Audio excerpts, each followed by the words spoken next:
سلام بر همه عزیزان و همراهان کانال. حقیقتش ماجرای تهیه این ویدیو برمیگرده به سرچی که خود من در زمینه اسامی بلوچی داشتم و متوجه شدم که چقدر در این زمینه ما مطلب کم داریم و یا اگه چیزی هست در حد خیلی کم به این موضوع پرداخته شده. نهایتاً اینطور شد که ما این ویدیو رو تهیه کردیم تا راهنمای جامعی باشه برای افرادی که به هر دلیلی نیاز دارن به اسامی بلوچی. و همچنین باید اضافه کنم که ما سعی کردیم اسامی که داخل ویدیو مطرح می‌کنیم گلچینی از اسامی بسیار زیاد بلوچی باشن و علاوه بر زیبایی و تازگی دارای معانی بسیار زیبایی باشن. قبل از اینکه بریم سراغ اسامی جا داره بگیم که چنانچه نقصی یا عیبی داخل برنامه مشاهده کردید ممنون میشیم داخل کامنت ها به ما و دوستان اطلاع رسانی کنید و ما هم پیشاپیش از شما عزیزان بابت این نقایص عذرخواهی میکنیم، چرا که این موضوعیه که شاید کمتر بهش پرداخته شده و ممکنه ما هم علیرغم تمام وسواسی که به خرج دادیم جاهای رو ناخواسته به صورت اشتباه عنوان کنیم. اما امروز اسامی پسرانه با حروف الف، آ و ب رو خدمت شما عزیزان معرفی میکنیم و اسامی با سایر حروف رو به روزهای دیگه واگذار میکنیم. اطلان به معنی گام خرد نهادن که در واقع اسمی که ما بیشتر از این نتونستیم معنی براش پیدا بکنیم. ابدمان به معنای ابدی، جاودان و ازلی.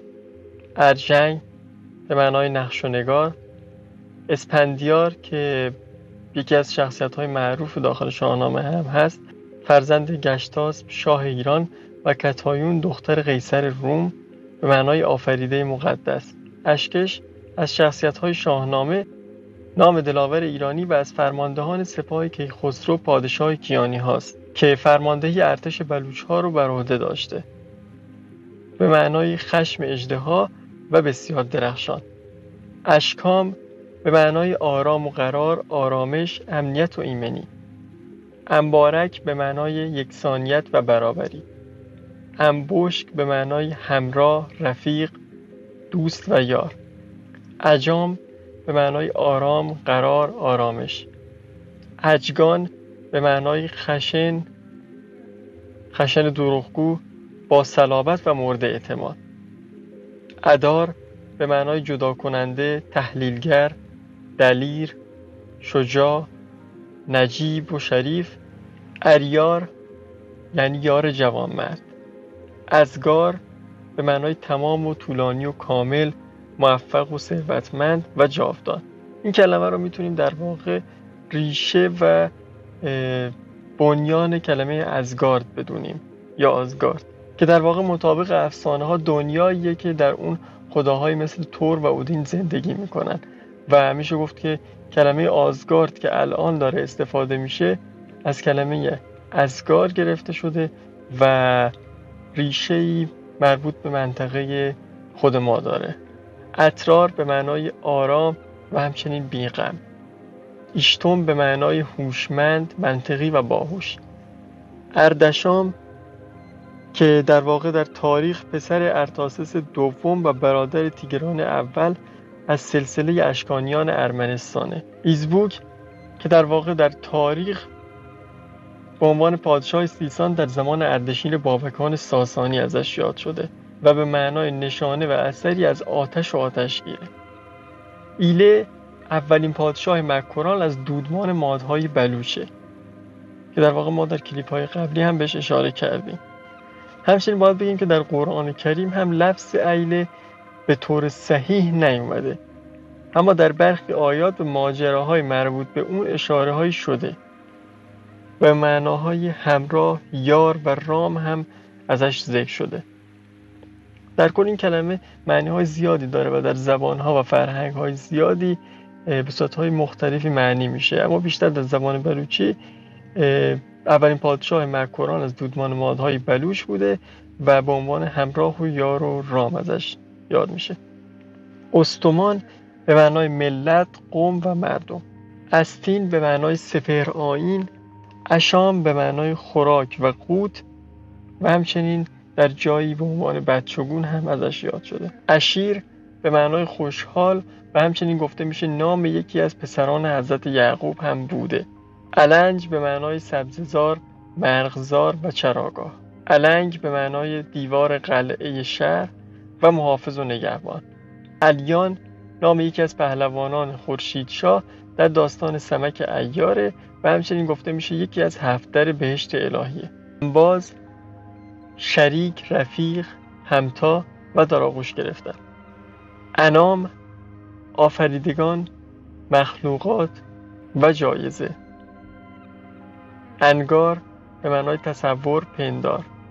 اوستا نام کتاب مقدس زرتشتیان و همچنین به معناهای اساس، بنیاد، پناه و یاوری. ایسان که از نامهای کهن بلوچی به حساب میاد اما ما معنی در واقع براش پیدا نکرد. ایسان گوشه عالم ما بین مشرق و شمال. امیر جاگین فرمانده سپاه بلوچستان در جنگ با اسکندر و از خاندان سارانی بلوچ هم بوده. ارجان پادشاه کلات بلوچستان یا بلوچستان شرقی فعلی در سال 480 قبل از میلاد بوده و معنی سکونت آریاها هستش که نام قدیمی بهبهان هم همین نام بوده. ما خب میریم سراغ اسامی که با حرف آ شروع میشه. آرجوانا فرزند شاه یولامیرا به معنای پادشاه جوان. آرشام به معنای نیرو، قدرت که در تاریخ نام پسر آرتاسس دوم و برادر تیگران اول بوده و همچنین نخستین شاه از شاخه دوم سلسله اشکانیان که در واقع در ارمنستان حکومت میکرده. عالی به معنای اسطوره فرهنگی. آجو به معنای آزاد. آدار به معنای تحلیلگر، دلیر، شجاع که از ماه‌های عبری هم به شمار میاد و نام شهری در شمال شرقی احمدآباد گجرات هند هم به حساب میاد. آچش به معنای آتش. آدگار به معنای یادگار. آریا به معنای آزاده و نجیب. آزاز به معنای آزاد. آسراد به معنای راحت و آسوده. آسکان به معنای آرام و قرار که نام جد طایفه آسکانی هم به شمار میاد. آسن به معنای آهن و روح. آسهار به معنای بیدارگردانیدن. آشار به معنای آذوقه، خوراک، غذا، زردرنگ و با کمک همکاری رو انجام دادن که در واقع نام خطه‌ای در بلوچستان هم که امروزه به عنوان لاشار شناخته میشه در واقع از همین کلمه ریشه گرفته. آماچ به معنای نشان، نشانه، تیر، تیررس و مقصد. آمید به معنای عدالت و برابری. بریم سراغ اسامی که با حرف ب شروع میشن. باگمیرا فرزند شاه یولامیرا و معنای امیر آبادانی، امیر دین و امیر هوا. بالاج به معنای خوشخد و قامت، سربلند و غیرت. بایان به معنای توانستن. باتیل که در واقع کوهی در گوادر بلوچستان هم به همین نام وجود داره اما خب ما معنی برای این کلمه پیدا نکردیم. باجو که در واقع نژادی بومی در آسیای جنوب شرقی به حساب میاد و معنی در این زمینه پیدا نکردیم. بادان به معنای پاداش و نیکی و آباد. بازان در واقع کلمه‌ای به عنوان جمع باز پرنده شکاری به حساب میاد و همچنین بازکان به معنای مرتفع و بلند در واقع قله‌های چند کو در یک سلسله جبال رو هم بهشون بازکان میگن. باکان که در واقع روستایی در بندرعباس هم امروزه به همین نام شناخته میشه اما خب ما معنی خاصی برای این کلمه پیدا نکردیم. بالو به معنای پروانه و نوعی بیل کج. بامرد به معنای مرد، شریف و قهرمان. بانجی به معنای تقسیم کردن. باهند به معنای شور و هیجان. برزاد به معنای اشرافزاده، سخت‌کوش و تمرین کننده. باگاروا که در واقع اسم پدر پادشاه یولامیرا یعنی پدر مؤسس امپراتوری پارادای ها به حساب میاد. باهیمارجونا که در واقع یکی از پادشاهان امپراتوری پارادای بوده. بامری به معنای خوشچهره و همچنین اسم یک قوم در بلوچستان هم هست. بائیان به معنای مدد، کمک و یاری که اسم یکی از نواب‌های مکران هم همین نام بوده یعنی نواب بایان گیچکی. ما اینجا داخل این کانال سعی میکنیم به توضیح وقایع تاریخی و سلسله‌های مختلف بپردازیم و علاوه بر توضیح دادن این وقایع خاصتاً به منطقه بلوچستان و مردم بلوچ بپردازیم و توضیح بدیم که داخل هر کدوم از این وقایع و سلسله ها مردم بلوچ چه نقشی دارن، در اون زمان چی کار میکردن و در کل اوضاع احوال اون زمان منطقه چطور بوده. اگه شما هم به این طور تاریخی علاقه دارید ممنون میشیم که کانال ما رو سابسکرایب کنید و نظرات خودتون رو داخل کامنت ها به ما بگید، چرا که این میتونه مهمترین کمک و بهترین کمک شما در این راه به ما باشه. بجار به معنای سوغات، تحفه و اسم بسیاری از مردان تاریخ بلوچ هم همین نام بوده. به عنوان مثال میر بجار یکی از پادشاهان سلسله خانات کلان. بشام به معنای باران، توانستن و اراده و توانایی بر انجام کار. بستار به معنای استوار و موقعیت اجتماعی. براخم که پادشاه منطقه کلات یا بلوچستان شرقی فعلی در سال 600 قبل میلاد بوده. بشار به معنای زرکوب و سیمکوف. بوران به معنای طوفان و کولاک. بوران که در واقع فرمانده‌ای از ارتش بلوچستان در زمان فتح دهلی بوده که با نادرشاه افشار در این زمینه همکاری میکرده و امروزه دانشگاه‌ها و شهرها و دره‌ها و کوه‌های زیادی با نام این سردار بزرگ شناخته میشه. بهلیل به معنای مرد خنده‌رو، نیکورو، نیکوکار و ساده دل. بهرام، حیران، رام، پیروزمند که نام چند تن از شاهان ساسانی بوده و در آیین زرتشتی یکی از ایزدان به حساب میاد. بیبکر که در واقع یکی از نزدیکان و خویشاوندان میر شاکر به حساب میاد و داستان عاشق شدن اون با دختر حاکم قندهار و دزدیدن اون در بلوچستان مشهوره.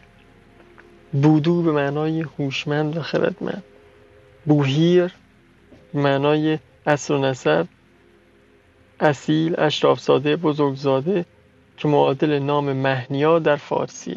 بوراک که پادشاه کلات یا بلوچستان شرقی بوده در زمان اردشیر ساسانی و به معنای درخشش و رعد و برق هم هست. باجر که در واقع در تاریخ نام یکی از پادشاهان زابلستان کهن بوده و به معنای مرد زشت نیکوحال هست. برسان، اژدها، ستاره دنباله‌دار، شهاب سنگ. اسم پادشاه زابلستان کهن در سال 330 قبل از میلاد هم بوده و این واژه رو در داخل منطقه برای پیروان آیین مانوی به کار می‌برد. مثلا به مزدکیان میگفتن درست دینان، به زرتشتیان میگفتن بهدینان و به مانویان میگفتن برسان. بورگان که پادشاه زابلستان در اوایل روی کار آمدن اشکانیان بوده. بسام پادشاه کلات در دوره اشکانی ها و به معنای بسیار تبسم کننده، خوشرو، خندان و گشاده روی.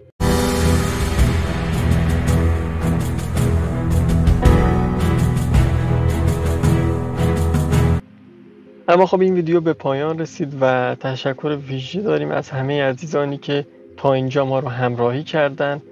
چنانچه شما هم مثل ما فکر میکنید که پرداختن به اسامی بلوچستان و اسامی اصیل بلوچی واقعا نیازیه که در این دوره حس میشه و میتونه مفید واقع بشه، ممنون میشیم که در کامنت ها ما رو از نظرات خودتون مطلع کنید تا چنانچه شما عزیزان هم با ما در این زمینه موافق هستید برای ادامه این سلسله ویدیوها ما هم این سلسله ویدیو رو ادامه بدیم و به تمام اسامی پسرانه و دخترانه در این زمینه بپردازیم.